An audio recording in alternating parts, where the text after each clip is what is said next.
జై శ్రీమన్నారాయణ. సోంపుతో రెసిపీ చేస్తున్నానండి. ఇది సోంపు అండి, పచ్చి సోంపు.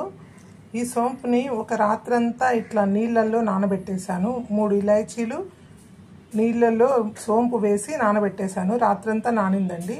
దీన్ని ఇప్పుడు నేను మిక్సీ పట్టుకుంటాను. దీంట్లోకి కొంచెం షుగర్ ఫ్రీ పౌడర్ వేసుకుంటున్నాను. ఇష్టమైన వాళ్ళు మిశ్రీ వేసుకోవచ్చు, లేకపోతే చక్కెర కూడా వేసుకోవచ్చు. కానీ నేను మాత్రం కొంచెం షుగర్ ఫ్రీ వేసుకుంటున్నాను.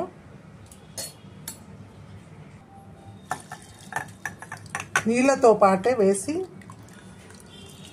మిక్సీ చేసుకోవాలి, నానబెట్టిన నీళ్ళతో పాటు.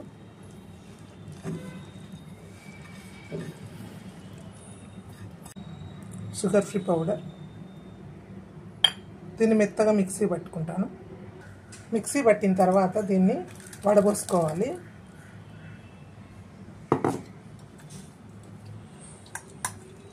వడగట్టుకొని దీంట్లో ఉన్న నీళ్ళన్నీ తీసుకోవాలి. మనం రసాన్నంతా తీసుకోవాలి.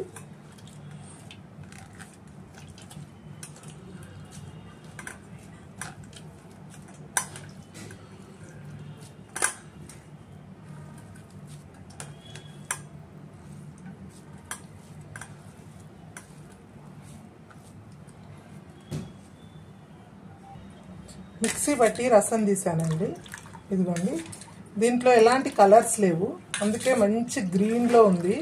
సోంపు కూడా గ్రీన్ కలర్లో ఉంటుంది కదా. ఈ సోంపు నుంచి తీసినటువంటి రసం అండి. దీన్ని 2 వారాల వరకు ఫ్రిడ్జ్లో పెట్టి స్టోర్ చేసుకోవచ్చు. మనకి ఎప్పుడు కావాలంటే అప్పుడు సోంపు షర్బత్ చేసుకోవద్దు. మనకి ఎప్పుడు కావాలంటే అప్పుడు సోంపు జ్యూస్తో షర్బత్ చేసుకోవచ్చు అండి. 2 వారాల వరకు నిలువ ఉంటుంది.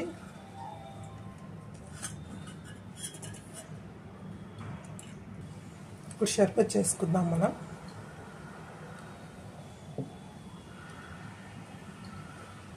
పుదీనా వేసాను.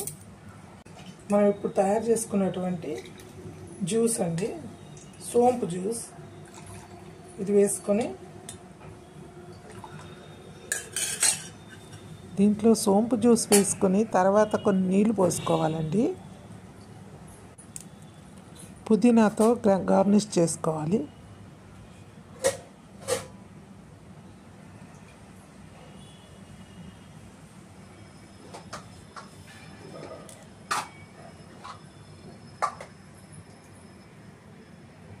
రెడీ అండి సోంపు షర్బత్. జై శ్రీమన్నారాయణ అందరికీ.